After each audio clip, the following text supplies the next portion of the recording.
people don't understand is there have been prides here before because John Wright did a pride.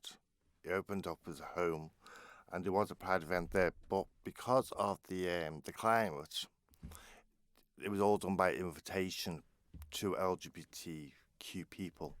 So basically, this pride on Saturday is a pride festival, which is a completely different thing altogether. So it's Could you have done that invitation only event publicly back then? no, because there was still a lot of phobic people around, and some people wanted to remain private. So basically, it's now come to a stage now where everyone's more open. It's more freer than before. So how significant is that? Did you ever think when you were having your invitation only pride, did you think in 20, 30 years time that you would be at this stage? Where did you think it was going to go? But I always visited London Gay Pride, so I was, quite a few locals as well would have went to either the London Pride, the Birmingham Pride, and experienced those style. I mean, this is the Isle of Man first time, so this is going to benefit, I think, the younger gay people that have never had that chance to go and see a big pride event, like in London, Birmingham, or Liverpool. So it's... And for the Isle of Man, is it closing a chapter on a? Obviously, there's been a lot of conversations. You had the Chief Minister apologising last year, not the police yet, but we'll ask them about that issue. But do you think having a pride, a big event, public event like this, like you said, they were going on in London all the time, that you had an invitation-only one, like, do you think it marks a new Isle of Man in respect of sort of these issues or not? It's a start. It's a start.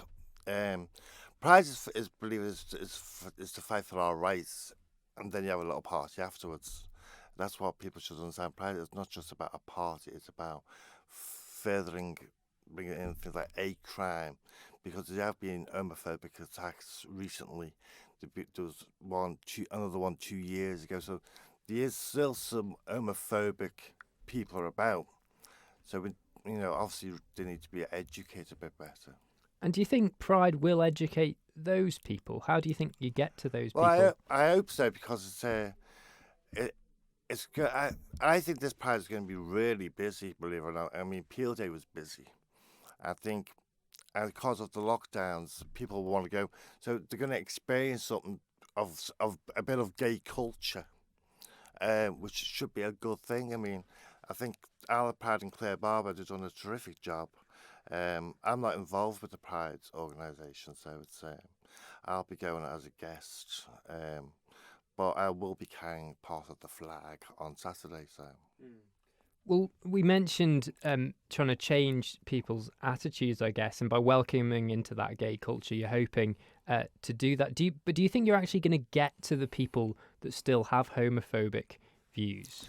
It's hard because in my day, in the 90s, people who had homophobic abuses that time and this time, my views is that a leopard never changes its spot. Once homophobic, always homophobic. But again, But does that mean you should stop trying to break that down?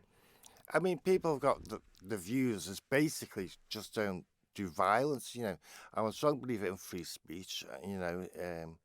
To tell people to say, be quiet, it's wrong because it's we've had this before, but someone talked about Mr. Murcott, and I put a thing on Facebook saying that I'm a strong believer in free speech. He's got every right to speak. I think everyone's got a right to speak.